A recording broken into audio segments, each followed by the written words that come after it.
तो हाँ जी, देखो जी, आपका नाम है अनिल सिंह और ये आपकी जन्म कुंडली का चार्ट है। कुंडली आपकी बनी है वृश्चिक लगन की। राशि आपकी है धनु। अगर मैं कुंडली की बात करूं, कुंडली है कैसी, तो ग्रह अच्छे भी हैं, कुछ ग्रह खराब भी हैं, जो कि मैं पूरा आपको विस्तार से समझाऊंगा। लेकिन उससे पहले आपको मैं थोड़ी सी बेस की जानकारी समझा देता हूं, ताकि जो आपको मैं भविष्यवाणी बताने वाला हूं वो आपको अच्छी तरह से समझ आ जाए। बेस की जानकारी ये है कि जो कुंडली होती है इसमें टोटल 12 ग्रह होते हैं और 12 ग्रहों से कुछ ना कुछ देखा जाता है। तो 12 ग्रह कौन से हैं वो मैंने यहाँ पे देखो जी लिख रखे हैं, आपको मैं एक बार थोड़ा सा बता देता हूँ। ये जो एक लिखा है ये आपका है पहला ग्रह, ये दूसरा ग्रह, ये तीसरा, चौथा, पांचवा ग्रह, छठा, सातवां, आठवां ग्रह, नौवां, दसवां, ग्यारहवां और ये 12वां ग्रह। ये जो 12 ग्रह हैं इन ग्रहों से कुछ ना कुछ देखा जाएगा। जैसे कि पहले ग्रह से देखा जाएगा कि आपका शरीर कैसा होगा, आपकी हेल्थ कैसी होगी, स्वभाव कैसा होगा, रंग रूप कैसा होगा, पर्सनैलिटी कैसी होगी, सर कैसा, मस्तक कैसा, इस पहले घर से देखेंगे। दूसरा घर आपके है धन जोड़ने का घर। एक होता है धन कमाना, कमाना 11वें घर से देखा जाता है, धन जोड़ना दूसरे घर से, कि आपका कितना बैंक बैलेंस होगा, कितना धन जोड़ पाएंगे, दूसरे घर से देखेंगे। तीसरा घर आपके है छोटे भाई बहनों का घर। चौथा घर आपकी है माता, मकान, वाहन का घर। पांचवा घर बच्चों का है। छठा घर शत्रु रोग कर्जा। सातवां घर है आपकी पत्नी का घर। आठवें घर से आपकी उम्र देखेंगे। नौवें घर से भाग्य आपका। 10वां घर काम काज का है। 11वां घर है लाभ। और 12वें घर से आपके खर्चे देखेंगे। तो आपने मतलब जो कुछ देखना है आपको वो घर देखना है। और इन घरों का एक मालक होगा। जैसे कि मान लो आपने अपना छोटे भाई बहनों के बारे में जानना है, तो 12 घरों में छोटे भाई बहनों का घर है तीसरा। तो छोटे भाई बहनों के लिए हमें इस तीसरे घर को देखना पड़ेगा। और तीसरे घर में 10 लिखा है। 10 है मकर राशि, मालक बना शनि। तो आपके छोटे भाई बहनों के लिए हमें तीसरे घर का जो मालक है वो है शनि। हमें शनि को देखना पड़ेगा। ऐसे ही अगर आपने अपनी आमदन देखनी है, आपकी आमदन कैसी होगी, जो इनकम होती है वो हम इस 11वें घर से देखेंगे। और 11वें घर में लिखा है 6, जो कि कन्या राशि है, मालक बना है बुध। तो आपकी इनकम के लिए हमें बुध को देखना पड़ेगा। ऐसे ही आपने जो कुछ देखना है आपको वो घर देखना है। और घर का जो मालक है वो मालक आपने देखना है। अब देखो जी, बात करते हैं भविष्यवाणी की। भविष्यवाणी देखो जी क्या होता है, ये इन ग्रहों का जो असर है वो हमारे जीवन के ऊपर कब आता है, जब इनकी चलती है दशा। मतलब वैसे तो इन सभी ग्रहों का जो असर है वो हमेशा रहता है, बस इनका जो असर है वो कई गुना बढ़ जाता है इनकी दशा में। तो अभी आपके ऊपर जो दशा चल रही है वो है चंद्रमा की। इसका आपके ऊपर सबसे बड़ा असर है, इसकी चल रही है महादशा। ये 16 से चली हुई है और ये 26 में खत्म होगी। मेरा कहने का मतलब ये है कि आपके जीवन के ऊपर अभी सबसे बड़ा असर जो है वो है चंद्रमा का। तो सबसे पहले हम चंद्रमा की बात करेंगे कि वो आपका अच्छा है या बुरा है। तो चंद्रमा आपका देखो जी कुंडली में बैठा है यहाँ पे दूसरे घर में।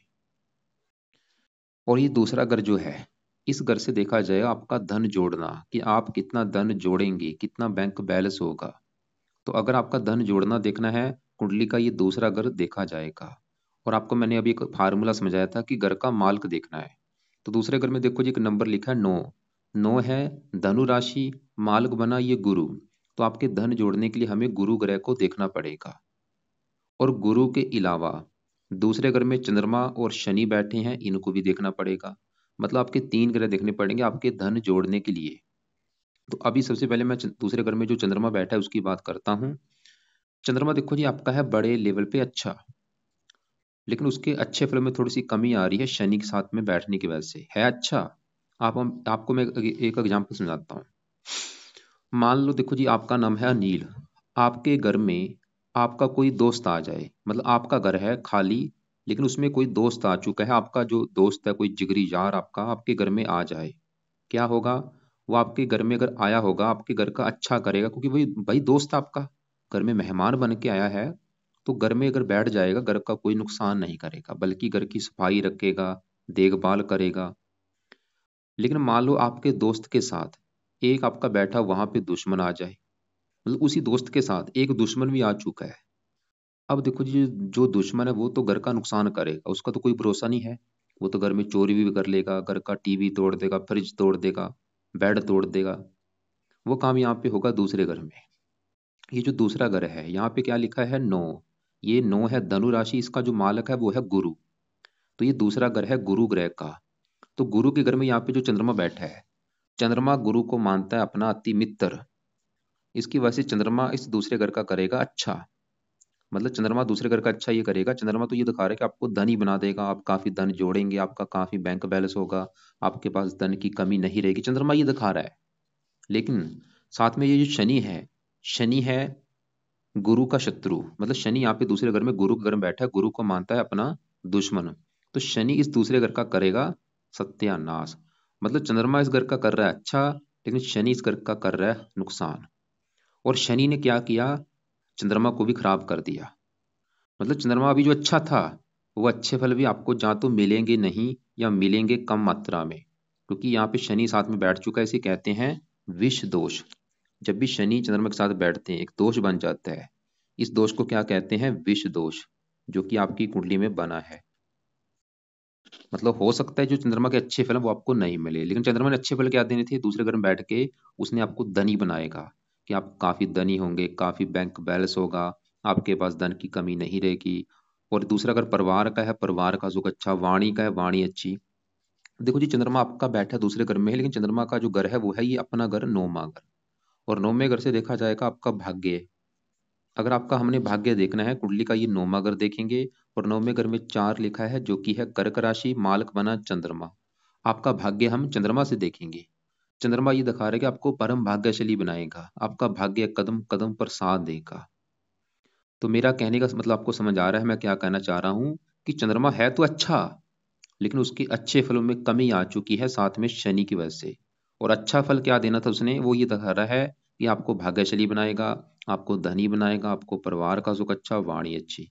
लेकिन शनि ने उसको खराब कर रखा है, क्योंकि विष दोष बना है और शनि इस घर की हानि कर रहा है।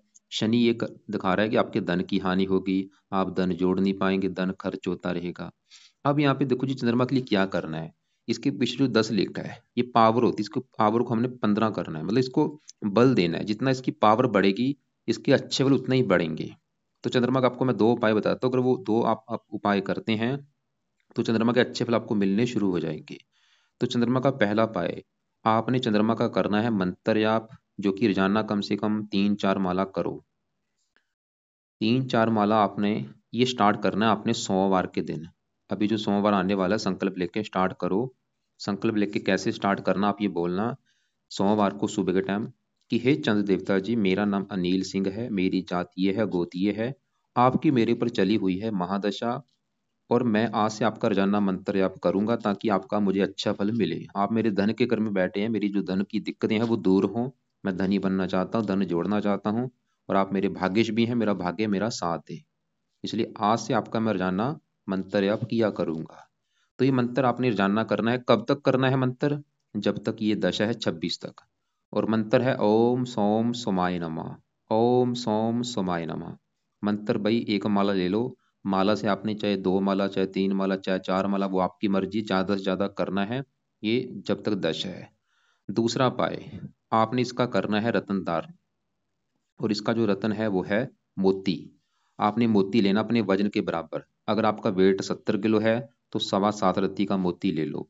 80 किलो वेट है तो 8.25 रत्ती का मोती ले लो। जब आपने मोती ले लिया, उसको फिर आपने चांदी में जड़वा के शुक्ल पक्ष के पहले सोमवार को धारण करना है सुबह के टाइम, सुबह 7:15 या 8:15 या 9:15 बजे।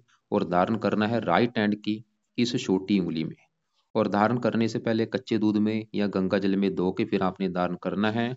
और उस समय आपने इसका एक माला मंत्र आप कर लेना है धारण करने से पहले। तो दूसरा उपाय ये हो गया।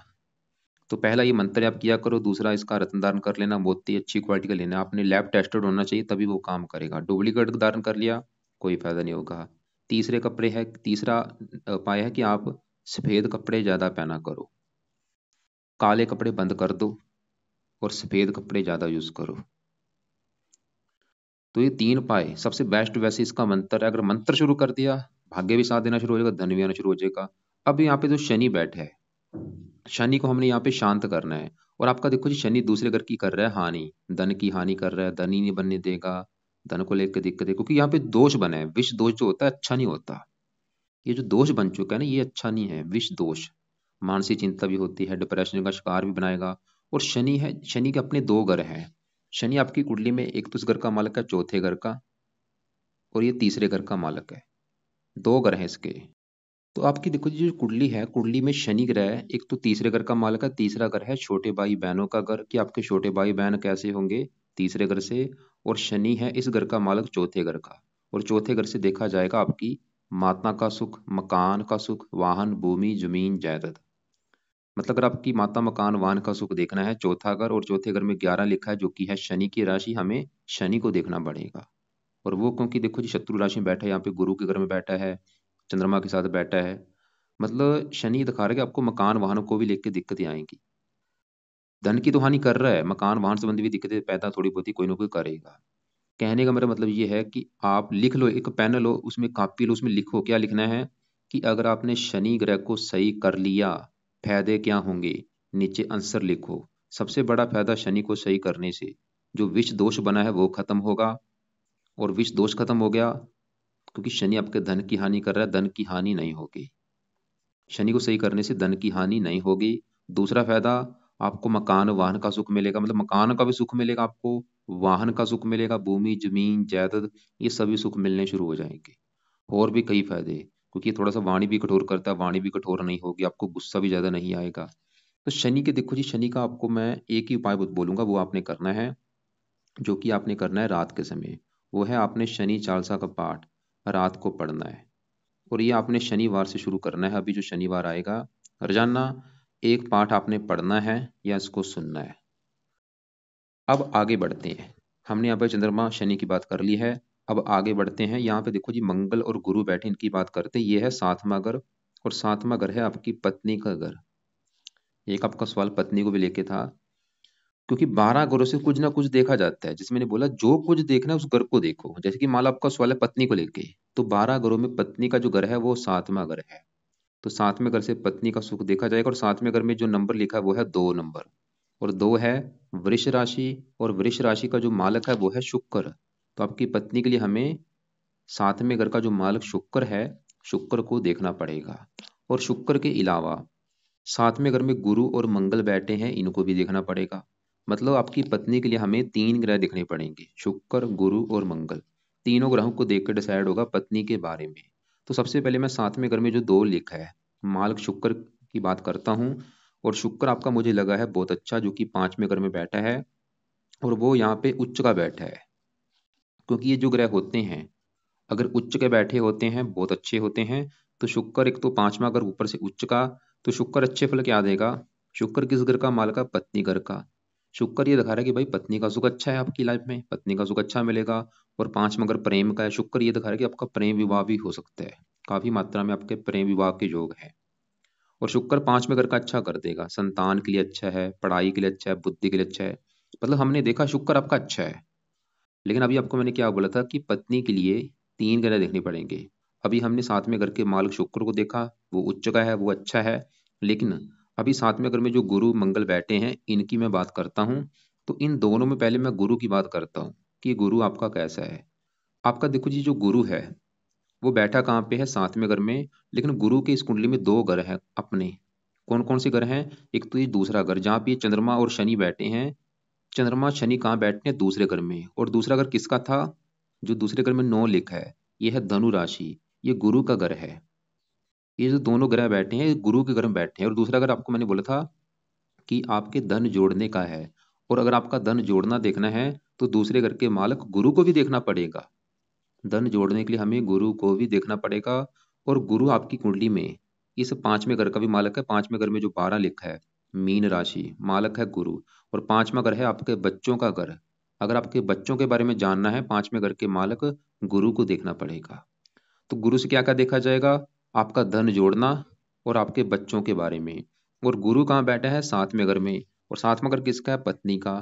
और गुरु यहाँ पे जो बैठा है, ये यहाँ पे शुक्र के घर में बैठा है। शुक्र इसका है शत्रु, अपने दुश्मन के घर में आके बैठा है। लेकिन यहाँ पे एक योग बना था, योग क्या था, गुरु बैठा है शुक्र घर में, और शुक्र बैठा है गुरु घर में। इसे कहते हैं स्थान परिवर्तन योग। शुक्र गुरु घर में है, गुरु शुक्र घर में है, इसकी वजह से गुरु फिर भी आपको अच्छे फल देगा। है तो दुश्मन का घर, लेकिन स्थान परिवर्तन जो हुआ है, एक दूसरे घर में बैठे हुए हैं, तो ये योग बहुत अच्छा होता है। इसकी वजह से गुरु आपको तकरीबन अच्छे फल ही देगा। क्या अच्छे फल देगा? गुरु जिस घर का मालक है, किस घर का मालक है? धन का।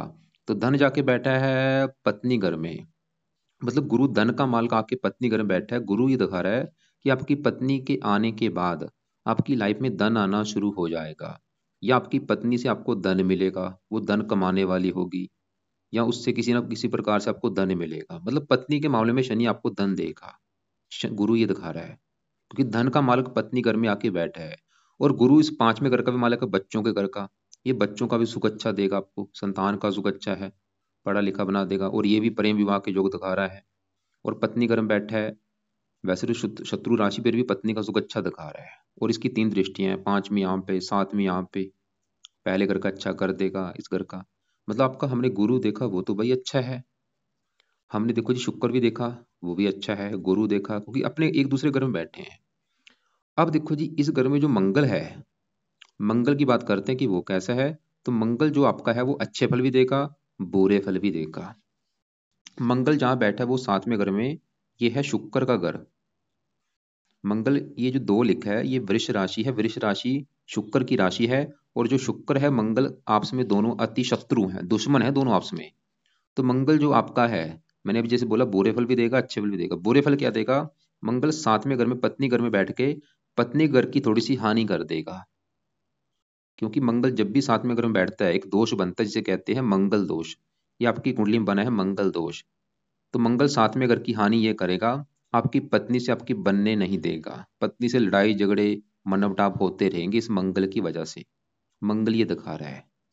लेकिन मंगल आपको अच्छे फल क्या देगा? मंगल की इस कुंडली में जो घर हैं, एक तो इस पहले घर का मालक है जहाँ पे 8 लिखा है, और ये छठे घर का मालक है।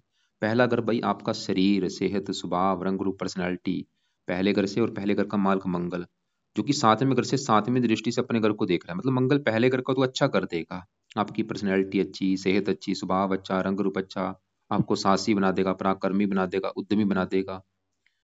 पहले घर का अच्छा कर रहा है, लेकिन पत्नी घर की हानि कर रहा है। और मंगल की चौथी दृष्टि पड़ेगी दसवें घर के ऊपर, यहाँ पे मित्र राशि काम काज के लिए अच्छा है। ये दूसरे घर को भी देख रहा है, धन के लिए अच्छा है। मतलब मंगल है तो अच्छा, बस वो पत्नी के लिए अच्छा नहीं है। यानी कि अगर आपकी पत्नी संबंधी कोई दिक्कतें आ रही हैं आपको, कि पत्नी से बनती नहीं है, पत्नी से लड़ाई झगड़े होते हैं, कारण है मंगल। तो मंगल के अगर आप उपाय करते हैं ये दिक्कतें आपको नहीं आएंगी। तो मंगल के मैं दो आपको उपाय बताता हूँ। पहला जो उपाय है, आप मंगल के देवता हैं हनुमान जी, तो आप हनुमान जी का कोई ना कोई पाठ किया करो। चाहे वो हनुमान चालीसा है, चाहे बजरंग बाण है, कोई भी जो पाठ आपको आता है वो पाठ आपने सुबह के टाइम पढ़ना है। चाहे हनुमान चालीसा है, चाहे बजरंग बाण है, जो भी पाठ आपको आता है। और दूसरा उपाय, आप मंगल कवच का भी पाठ सुबह के टाइम पढ़ सकते हैं। ये पाठ 2 मिनट का पाठ है, इसको पढ़ लिया करो, चाहे इसकी ऑडियो लगा के सुन लिया करो। मंगल कवच का पाठ ये आपको यूट्यूब पे मिल जाएगा। तो दो पाठ आपने करने, हनुमान चालीसा और मंगल कवच का पाठ। इसकी वजह से पत्नी से लड़ाई झगड़े बिल्कुल नहीं होंगे। अब देखो जी हमने गुरु देखा, वो अच्छा है। शुक्र देखा, वो उच्च का है, अच्छा है। अब आपका यहाँ पे जो सूर्य बैठा है, सूर्य की मैं बात करता हूँ, तो सूर्य भी आपका मुझे काफी अच्छा लगा है। सूर्य देखो जी इस घर का मालिक है दसवें घर का। दसवां घर देखो जी आपके काम काज का घर है। अगर आपने अपने काम काज के बारे में जानना है, पत्नी का भी देखो सवाल क्लियर हो चुका है। मैंने बोला था पत्नी के लिए 3 ग्रह देखने पड़ेंगे, शुक्र देखा वो अच्छा है, गुरु देखा वो अच्छा है, बस मंगल आपका अच्छा नहीं है। तो पत्नी का क्लियर हो चुका है। अब बात करते हैं काम काज के रिगार्डिंग। दसवां घर होता है काम काज का घर, कि आपका काम काज कैसा होगा 10वें घर से देखेंगे। और फार्मूला है कि घर का मालिक देखना होता है। तो 10वें घर का जो मालिक है 10वें घर में लिखा है 5, जो कि है सिंह राशि। मालिक बना है ये सूर्य है। तो आपके काम काज के लिए हमें सूर्य को देखना पड़ेगा, जो कि आके बैठा है 5वें घर में। और 5वें घर में जो 12 लिखा है मीन राशि, जो कि सूर्य की है मित्र राशि। मतलब सूर्य सवाल की अच्छा है या बुरा है, तो सूर्य आपका है बड़े लेवल पे अच्छा। एक तो वो 5वें घर में जहाँ बैठा है 5वें घर का अच्छा कर देगा, संतान के लिए बहुत अच्छा है। संतान का सुख जरूर देगा आपको, पढ़ा लिखा बना देगा, बुद्धिमान। और सूर्य 10वें घर का मालक है, काम काज के लिए अच्छा है, नौकरी कारोबार का सुख अच्छा दे देगा। तो हमने देखो जी मैंने अभी बोला कि काम काज के लिए 10वें घर के मालक सूर्य को भी देखना पड़ेगा। काम काज के लिए 10वें घर में जो केतु बैठा है, केतु को भी देखना पड़ेगा। और 10वें घर के ऊपर दृष्टि है राहु की, मतलब आपके काम काज के लिए 3 ग्रह देखने पड़ेंगे। सूर्य, केतु और राहु। तो 10वें घर के मालिक सूर्य को देखा, वो अच्छा है भाई। लेकिन अब 10वें घर में जो केतु बैठा है, तो केतु की अगर मैं बात करूं, वो आपका मुझे अच्छा नहीं लगा। क्यों?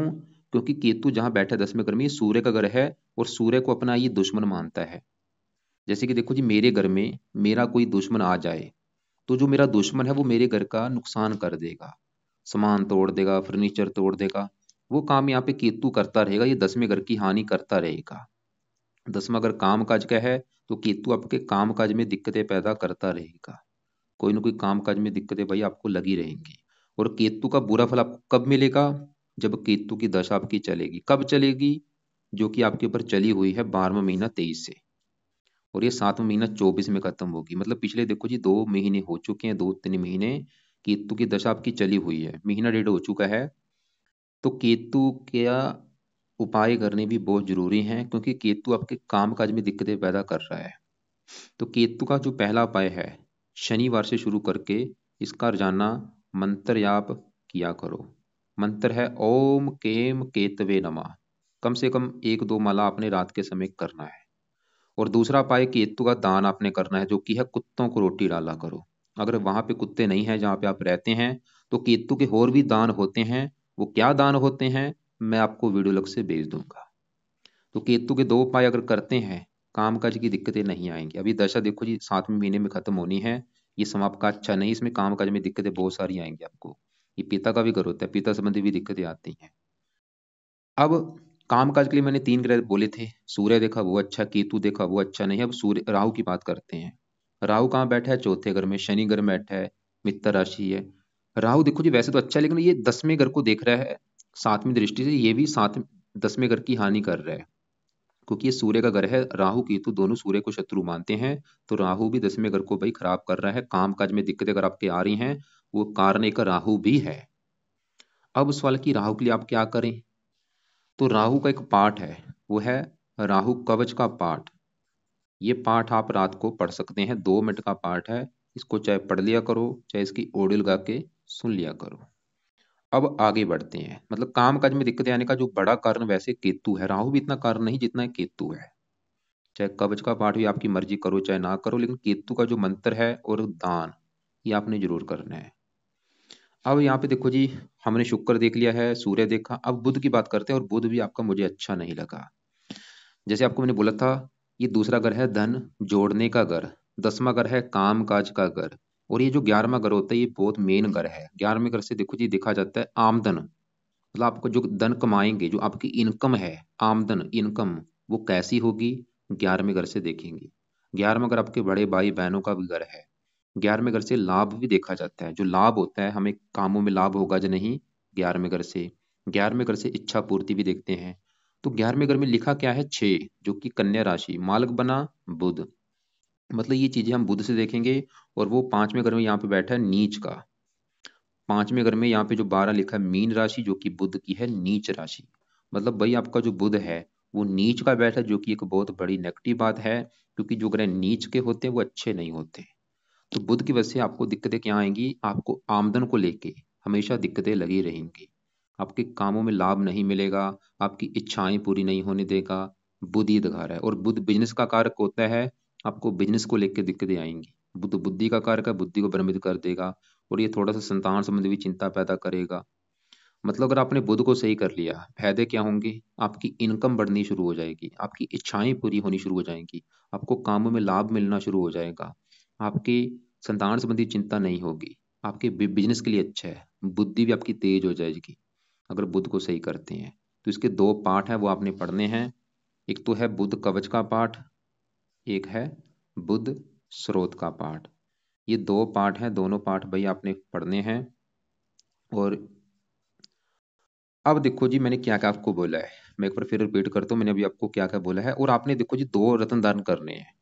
एक तो चंद्रमा का मोती रत्न धारण जरूर कर लेना, चांदी में जुड़वा को आपको मैंने बता दिया कैसे करना है। दूसरा रत्न आपने धारण करना है, ये सूर्य का मानिक्य है। सूर्य के मानिक्य धारण करने से जो फायदा होगा, क्योंकि सूर्य आपके है काम काज के घर का मालिक, आपकी काम काज की दिक्कतें दूर होंगी। तो सूर्य का जो रत्न है मानिक्य है, वो आपने लेना अपने वजन के बराबर। अगर 60 किलो वेट है, 6.25 रत्ती का मानिक्य ले लो। 70 किलो है तो 7.25 रत्ती का मानिक्य लेके उसको आपने या तो सोने में या तांबे में या पित्तल में किसी एक धातु में जड़वा लेना है और धारण करना राइट हैंड की इस रिंग फिंगर में। और इसमें आपने धारण करना है शुक्ल पक्ष के पहले संडे को। सुबह के टाइम धारण करना, सुबह 7:15 या 8:15 या 9:15 बजे। अब एक बार मैं फिर आपको थोड़ा सा बताता हूँ मैंने आपको क्या क्या उपाय बोले हैं। अब देखो जो आपको मैंने उपाय बोले हैं, कुछ उपाय हैं सुबह के टाइम, कुछ है रात के समय। पहले सुबह के उपाय देखो क्या क्या है। सुबह के उपाय हैं कि आपने अभी जो सोमवार आने वाला है, सोमवार से चंद्रमा का मंत्र स्टार्ट करो। रोजाना 3-4 माला कम से कम करना है जब तक चंद्रमा की दशा है। इसका फायदा आपको ये होगा, आपके धन संबंधी दिक्कतें दूर होंगी, भाग्य साथ देगा। और दूसरा काम, अपने चंद्रमा का रत्न दान कर लेना, मोती, और सफेद कपड़े ज्यादा पहना करो। और इसके अलावा आपको मैंने हनुमान जी का, क्योंकि आपका जो मंगल है, पत्नी से लड़ाई झगड़े करा रहा है, तो मंगल के लिए आपको मैंने बोला कि हनुमान जी का कोई ना कोई पाठ पढ़ो, और उसी समय आप मंगल कवच का पाठ सुबह के टाइम पढ़ लिया करो। तो हनुमान चालीसा या हनुमान जी का मंगल कवच का पाठ, ये दो पाठ आपने पढ़ने हैं, या इनको ऑडियो लगा के सुन लिया करो। तो ये है सुबह के टाइम। रात के समय आपने क्या करना है, शनि चालीसा का पाठ आपने पढ़ना है रात के समय, क्योंकि जो शनि यहाँ पे विष दोष बैठ बना हुआ है वो दूर होगा शनि चालीसा का पाठ पढ़ने से। और रात के समय ही आपने केतु का मंत्र 1-2 माला करना है। और केतु का मंत्र कब तक करना है, जब तक केतु की है दशा, 7वें महीने तक। उसके बाद चाहे छोड़ देना। और केतु का जो दान है वो आपने नहीं छोड़ना, वो दान आप चाहे लाइफ टाइम करो। दान, इसका जो दान है या तो रोजाना कर दिया करो या शनिवार को जरूर किया करो। क्या दान होता है, दान की वीडियो आपको मैं भेज दूंगा। और रात के समय राहु कवच का भी पाठ अगर आपकी मर्जी है कर सकते हो, कर लिया करो। नहीं भी करोगे कोई बात नहीं, लेकिन रात के समय आपने बुध कवच का पाठ और बुध स्रोत का पाठ, ये पाठ जरूर पढ़ने हैं या इनको सुनना है। राहु कवच का भी पाठ चाहे रहने दो, लेकिन बुध कवच और बुध स्रोत, ये दोनों पाठ भाई आपने रात के समय पढ़ने हैं या इनको सुनना है, ये बहुत आपके लिए जरूरी है। बाकी देखो जी, आपके जो सवाल थे, आपका सवाल था कि संतान नहीं हो रही। देखो जी, संतान नहीं, आपकी वैसे संतान का सुख अच्छा ही है कुंडली में, लेकिन हो सकता आपकी पत्नी में कोई ऐसा कोई दोष हो। बड़ा मुझे दोष नहीं लगा, वैसे कोई थोड़ा सा कारण ये बुध है, वो वैसे बड़ा कोई कारण नहीं है, हल्का सा कारण है। और बाकी फिलहाल तो आप ये कुछ महीने पाए करके देखो, आपकी हजारों दिक्कतें दूर होंगी। बाकी आप ऐसा करना, आप मुझे एक बार कॉल कर लेना। कॉल करने से पहले आपके जो सवाल है उनको लिख के आप मुझे कॉल करके एक बार पूछ लेना। कॉल आप मुझे शाम को कॉल कर लेना, शाम 6-7 के बीच में, या रात 8-9 के बीच में, या दोपहर 1-2 के बीच में मुझे कॉल करके पूछ लेना। और मोती रत्न धारण कर लो। और सूर्य का भी बोला है, लेकिन दोनों में से पहले मोती कर लेना। सूर्य भी चाहे बाद में कर लेना, लेकिन मोती रत्न धारण जरूर कर लो।